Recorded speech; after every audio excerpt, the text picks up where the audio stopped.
Welcome back to Panic-Free Panic Studies. I'm your host, Macy. In case you missed it, a moral panic is a widespread feeling of fear or concern that something, someone, or most likely a group of someones is threatening the values and interests of society. Last episode, I introduced you to a guy named Stan Cohen. Back in the 1960s, Stan Cohen was studying juvenile delinquency in seaside British towns and the ensuing media coverage and public concern. We left off with the monumental occasion that was the publication of Folk Devils and Moral Panics, the Creation of the Mods and Rockers, Stan Cohen's book in 1972. I've decided to dedicate this episode to unpacking Stan Cohen's definition of a moral panic.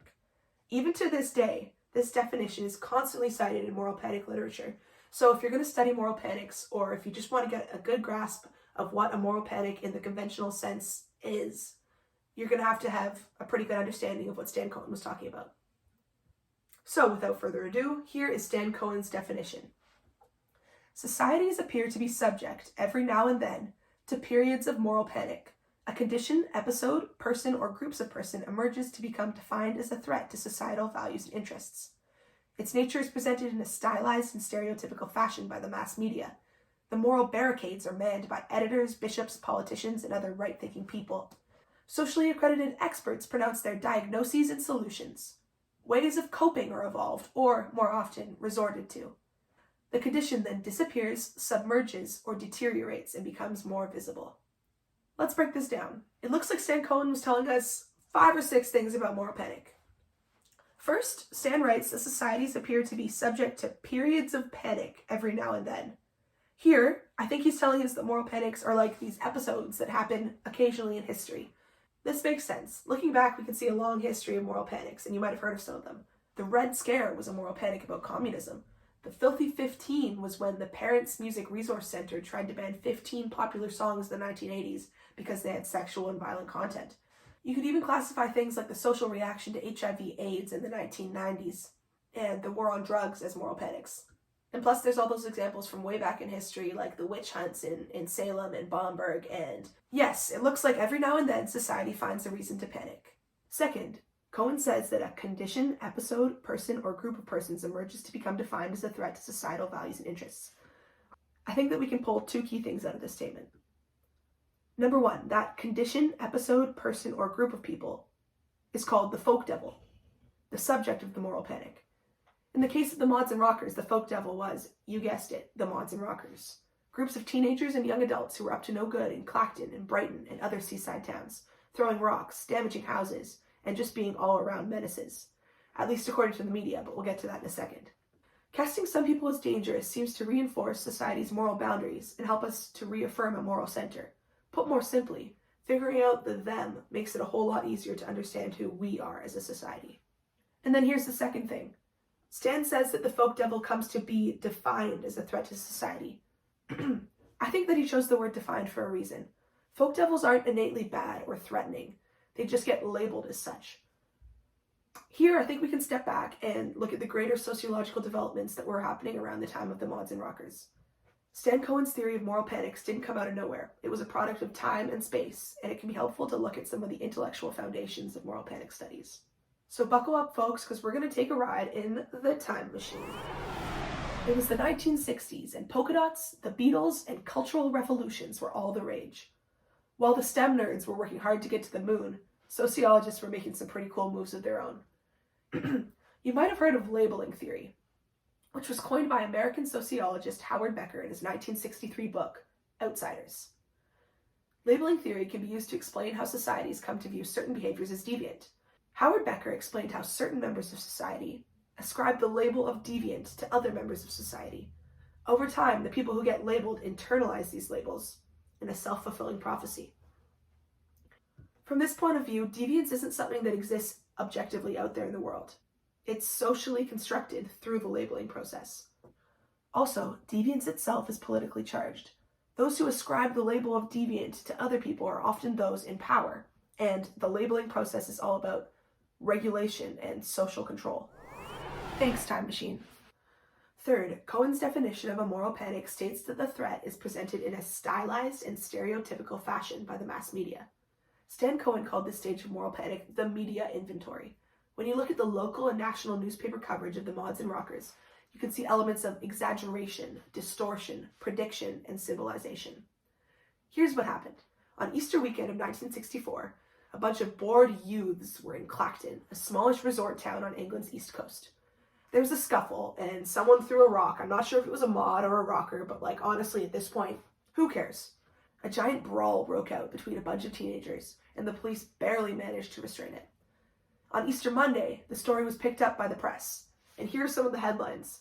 Day of terror by scooter groups. Youngsters beat up town. 97 leather jacket arrests. And my personal favorite, wild ones invade the seaside. Journalists were using strong and loaded language, and they tended to blow the damage and violence way out of proportion. The perpetrators were stylized as easily recognizable images of mods or rockers, both depicted as equally threatening to society.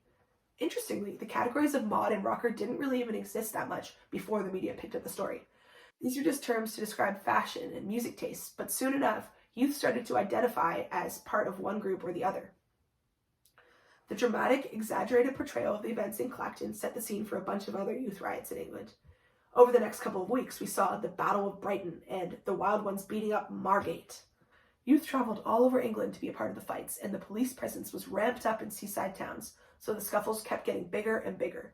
Through a process called Deviance amplification, the social reaction to the problem became the new reality. And then people reacted to the new reality. And then that reaction became the new reality. And then people reacted to the new reality that was created by the reaction. There was also a lot of speculation and prediction in the media. People were wondering, what caused the riots? What might happen if Britain couldn't get a handle on these out-of-control youths? Pretty soon, it wasn't just a problem of mods versus rockers, but a problem of post-war juvenile delinquency and the deterioration of British character. This is called a signification spiral. Wow, that escalated. Fourth, Stan Cohen says that during moral panic, the moral barricades are manned by editors, bishops, politicians, and other right-thinking people. Here, he's talking about moral entrepreneurs. Moral entrepreneurs, also known as moral crusaders, are the people, groups, or formal organizations that manufacture moral panic.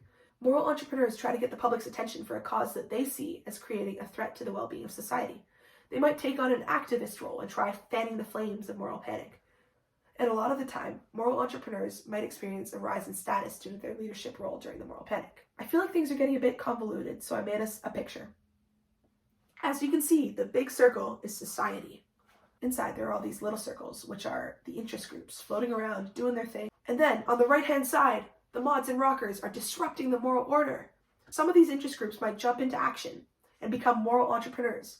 You can see the police, the media, and the politicians start pushing back against the mods and rockers to reaffirm the moral boundaries of society. When these two forces meet, the public gets concerned and afraid. We've got ourselves a moral panic. The fifth thing I'll point out is this part of the definition. Socially accredited experts pronounce their diagnoses and solutions, and ways of coping are evolved, or more often, resorted to. Remember how Stan Cohen drew inspiration from disaster research? One of the stages that societies go through in the aftermath of a physical disaster is a sort of innovation stage, where experts think of new ways to cope with the effects of the disaster. Often, innovation in a moral panic involves the activation of control culture. New laws and policies are passed to deal with the subject of the moral panic. Finally, Stan Cohen's definition says that moral panic either disappears, submerges, or deteriorates and becomes more visible. Here, he's talking about the outcome of moral panic. The moral panic about the mods and rockers was relatively short-lived. 5 years after the Battle of Brighton, the terms mod and rocker weren't even all that relevant to the average British citizen. Some moral panics have long-lasting ramifications, though. For example, a panic about video nasties, these terrible low-budget horror movies in Britain in the 1980s, led to strict censorship in the form of the Video Recordings Act. A panic about alleged satanic abuse in daycare centers led to one of the most expensive trials in U.S. history. The war on drugs, a response to what could be called a moral panic about the conflation of race and crime, has contributed to the over-incarceration of black men in America. Sometimes moral panics disappear, but other times they have serious impacts. And that's pretty much it for Stan Cohen's definition of a moral panic. Before I wrap things up, here's a super quick recap. First, something or someone is perceived and defined as a threat to social norms. That's our folk devil. Then, the mass media depicts this folk devil in simplistic and symbolic ways, often exaggerating and distorting the threat. This creates widespread concern. People totally freak out. Moral entrepreneurs, who could be politicians or organizations or the police, respond to the threat as well. sometimes fanning the flames of the moral panic by making all sorts of claims about the folk devils. Finally, when policymakers respond to the threat with new laws or policies, we can see social change that benefits those who are in power. Now, obviously, a lot has changed since 1972. In 1978, Stuart Hall and his colleagues published a book called Policing the Crisis: Mugging, the State, and Law and Order. This was a political sociology book that looked at the social reaction to muggings in the UK. Hall et al. Took Stan Cohen's theory of moral panics and extended it to issues of race and crime. Policing the Crisis inspired a whole new theory of moral panics called the elite engineered model. Moral panic was seen in a different way, as an intentional strategy used by politicians to deflect attention away from other economic and social crises. The two works by Stan Cohen and Stuart Hall and his colleagues are part of the conventional phase of moral panic studies, which stretched from 1972 to 1994. Since the 1990s, the study of moral panics has run into a couple of roadblocks. People have started asking questions like, how do we know that a society is reacting disproportionately to a threat? And what would an appropriate reaction even look like? And what about bias? Is it possible that sociologists, who tend to be politically left-leaning, are picking and choosing issues and labeling them as moral panics as a way to discredit them? And if, like Stan Cohen said, moral panics are supposed to happen from time to time, then why are we seeing moral panic claims making all of the time, especially in politics and marketing? And why do some moral panics fail while others succeed? Scholars noticed that conventional moral panics had overlooked the role of folk devils. Isn't it possible that folk devils could fight back against their demonization?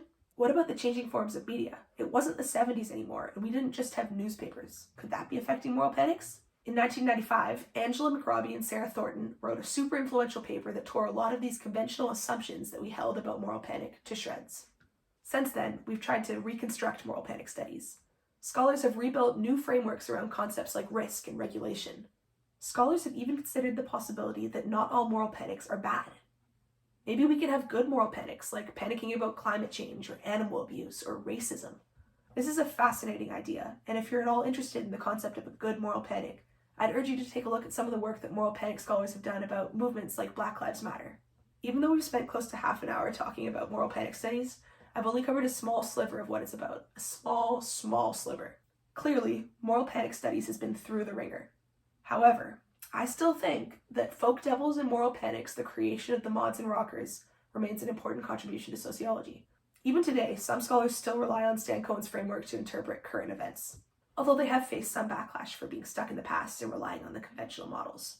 More importantly, however, Stan Cohen's work provided a strong foundation for 50 years of research about how society works. You now have a basic understanding of what a moral panic is, at least in the conventional sense. In the description of this video, I've linked some suggested readings that might help you clarify your understanding. I really hope that my videos have sparked an interest in moral panics, and that next time you come across a sensational headline, you take it with a grain of salt. Stay moral and don't panic. Thanks for watching.